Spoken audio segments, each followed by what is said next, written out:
Hey everybody, what's going on? So today in this video we're going to be trying to film some in-depth episodes while I have the time to do so. I got two rods with me and they are both going to be baits that I'm doing an in-depth episode on here today. One of them is a Ned rig. Hang on a second, how did I get this messed up? I just walked out here. Okay, finally got it undone after about a half hour trying to figure it out. So, it's kind of melted away as the morning has progressed through, but if I can find some, I'd show it there, right here. Y'all see that right there? That's snow. That's bad. We don't want snow. But we're probably going to end up getting it. So, yeah, about maybe a quarter inch of snow last night. Kind of just a light dusting of snow, but the water is still open. I can only imagine how cold it is. Oh wow, it's actually warm. It's actually really warm compared to the air temperature. I might end up going swimming after this video. Probably not, because if I go swimming, even though the water's warm, I still have to go all the way to the house, which would be not very fun. So today we're going to talk about the 8-inch slammer worm on a shaky head. Cold water. A lot of people go to the finesse stuff, but a lot of people don't think about throwing the bigger stuff like I'm going to throw here. 1/4 ounce shaky head with a 8-inch slammer worm and root beer color, personal favorite color.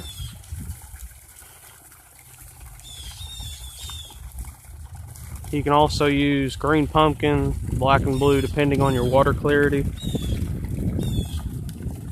Hopefully the wind is not too bad. I kind of tried to come out here when the wind wasn't blowing too bad, but it is blowing a bit harder than it was. So I hope that you guys aren't getting annoyed by that too badly. But the water's actually relatively warm compared to the air temperature. The air temperature right now is somewhere in the mid-30s. The low last night was 21 degrees, and the high today is 38. So somewhere between 25 and 30 to 35 is somewhere where we're at right now.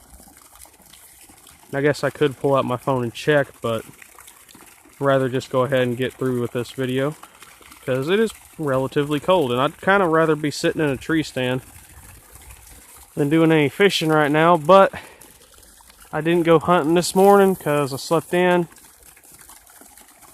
Probably would have been a good day to go, but oh well. Not really worried about it at this point.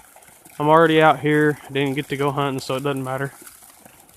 So how I'd like to fish, or how I would fish a small or a big worm like this in the wintertime when it's cold out like this, is just really slow.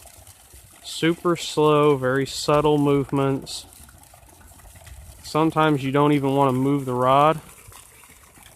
You can move it without even moving the rod. You can just sit there and let it sit. And that secondary action of the worm moving around the water will actually help you get bit.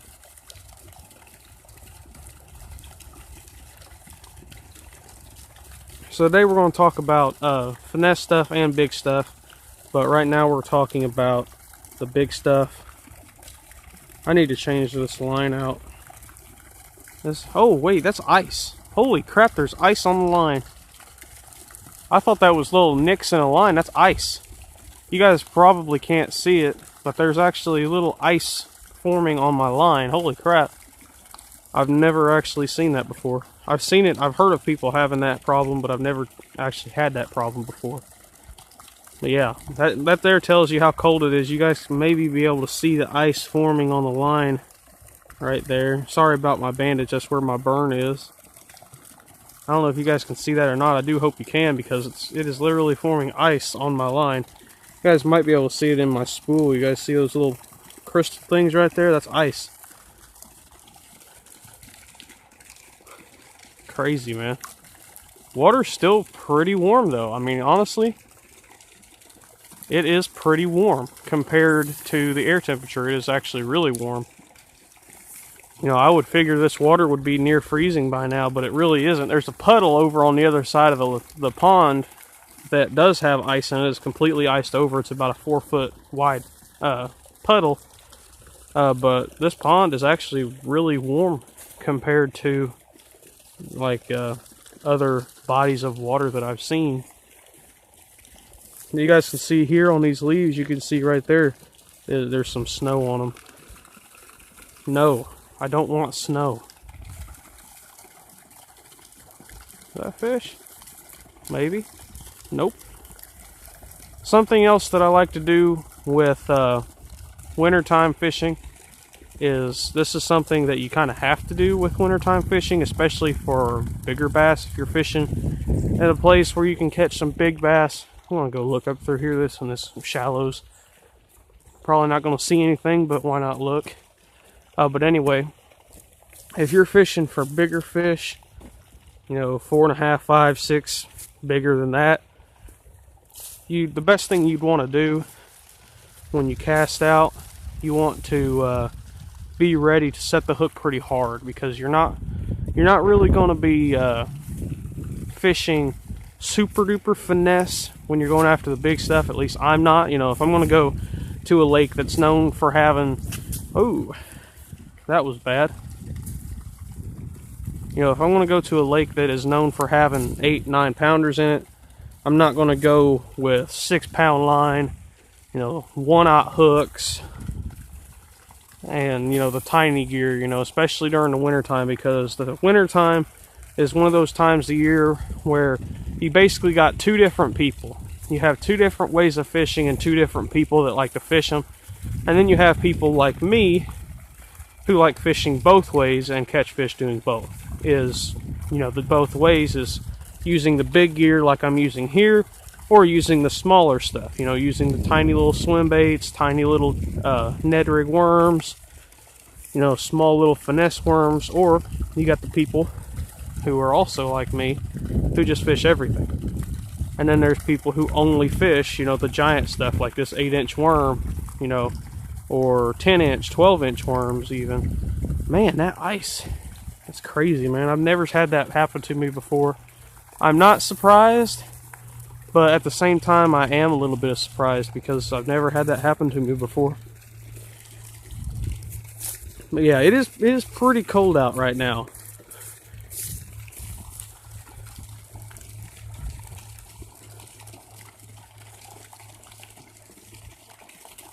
The sun is helping a little bit. It's keeping me a little bit warmer than I normally would be.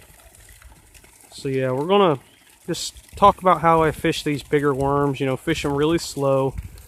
You know, every once in a while give it a good hop or a quick drag across the bottom or something like that. Get that fish's attention, and then when you get that fish's attention, you just kind of want to set it there and let it sit for a second. Because especially with these worms here, now I don't use any other lure company's baits, so I don't really know about other company's baits. But this slammer worm, what it'll do is when you stop it, let it sit for a second, it'll just sit straight up, and then ever so slightly it'll slowly fall down. It has that secondary action with the water, and that right there can be what you get bit on. Now, if I have time later, tomorrow or the next day, I might end up going and filming a finesse jig video, and I might even film a like a little underspin video. If you guys watched my video yesterday, which I posted it today, but it'll be yesterday by the time you guys are watching this, about cold water baits.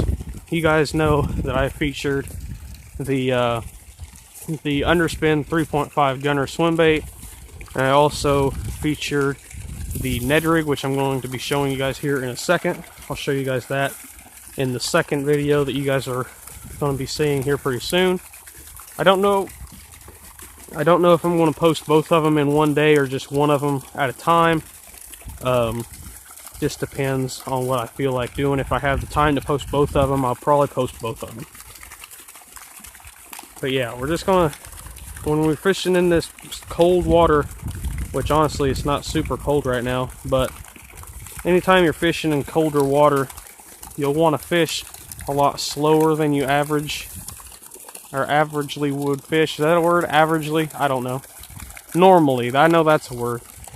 You know, you want to fish a lot slower than you normally would, because them fish are down there on the bottom. They're moving really slow.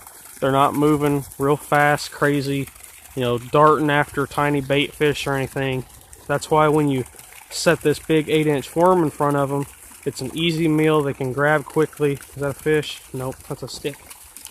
But it's an easy meal they can grab quickly. It's a big meal. They don't have to eat, you know, a terrible large amount of them. You know, they don't have to eat 80 or 90 little tiny micro minnows. You can just eat a couple of these big worms, and there you go. You know, the phrase that I usually use is, them fish, they don't want to run half a mile for a couple tater tots. You know, would you rather run 15 miles for 4 tater tots, or would you rather walk 15 seconds to grab a big potato? You know, that's the difference. You know, that fish would rather move, you know, 3 feet to grab that big worm than move 20 feet after a bunch of little tiny minnows. You know, if he can move slow but still eat, he's going to. He's not going to move very fast. And that's when you can get him, because you're moving that bait super duper slow. Another key with shaky head fishing in general. Look at this, you guys. Hang on one second. Let me bring this up here to you guys. You guys can see that right there. Look at that. Right there. That's ice. I gotta watch that. Hope it don't cut my line. I might keep my rod tip in the water if I can, because the water is pretty warm. But yeah, keeping the bait on the bottom is a huge key factor in fishing a big worm, or any kind of worm really, in the wintertime. A huge factor is keeping it on the bottom. You don't want to have that bait suspended up over the fish, because if you do that, then them fish are probably not going to see it. And even if they do see it, some of them might and some of them won't come up to eat it. You just have to be hopeful that that one that eats it decides to eat it good and gets the hook. Because if he doesn't, then you're just going to be missing fish all the time.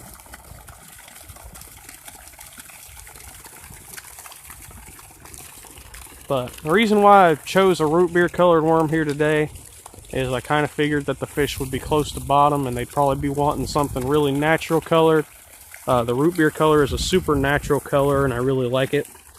I caught quite a few good bass on the root beer colored worm, you know, a couple 3.5s, 2.5s, and 1 4-pounder on the root beer during the summertime. But the wintertime is a really good time as well to be using something like a really natural little worm or a big worm like this. You know, if you want to target some of the bigger fish, which you can also catch a lot of small fish with this as well. This year I've caught some fish that are, you know, 8-9 inches on this 8-inch slammer worm. You know, fish that are almost as big as the worm, or as big as the worm, have eaten this thing. And, you know, you can still catch some smaller fish, but you can also target some of the bigger fish a little bit better when you're fishing this bigger worm.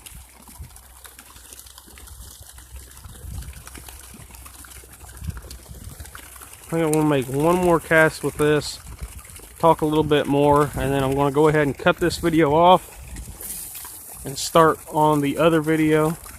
I want to be talking about the Ned rig, so stay tuned for that video. Hopefully I'll get that video made relatively easily. This one here is going pretty good. Be awesome if I'd be able to get a fish. But something with fishing in colder water that you would want to do is you want to set the hook a little bit harder than you normally would, even if you're finesse fishing, because that fish, when it's cold out, that fish's skin gets a lot tougher, gets a lot thicker.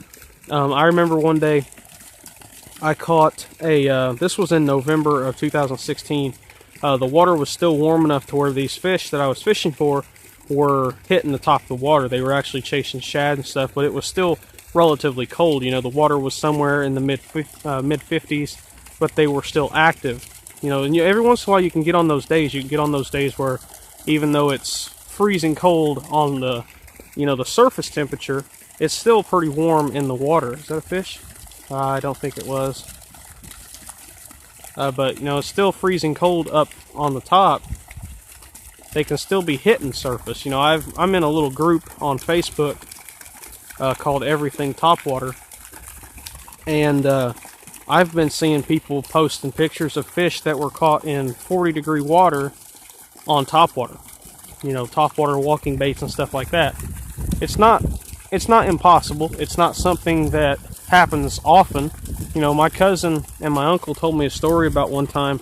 You guys have seen me fish at this pond before, but they were fishing a pond, and they actually were catching fish in February in 32-degree weather up on the surface. But just before that, it was mid-60s air temperature, and the water had gotten up a lot temperature-wise. And they were catching them on buzz baits, having them come up and just destroy buzz baits. They ended up catching, I think they said, like almost 10 fish or something like that. They caught a bunch of them on a buzz bait, buzzing across the surface, you know. And topwater can happen. But when I was fishing this place, the fish came up and grabbed my topwater bait.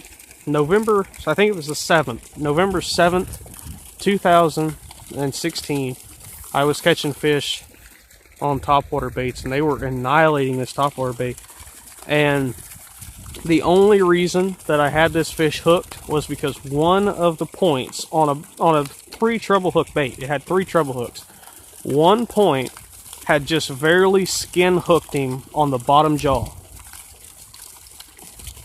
And that's when I realized, you know, hey, I need to set the hook a little bit harder for these fish, because it was a 3.5 pounder, and if I didn't get lucky enough to hook him almost exactly where I did, I probably would have lost him or just missed him completely. You got to set the hook a little bit harder than you normally would with these cold water fish, because the cold water fish are they're thicker skinned. They have thick skin, and they are really hard to get that hook into, and that's why a lot of people like going to the finesse stuff, because lighter hook, you set the hook, that hook is small enough to where it'll go straight into their skin and poke through.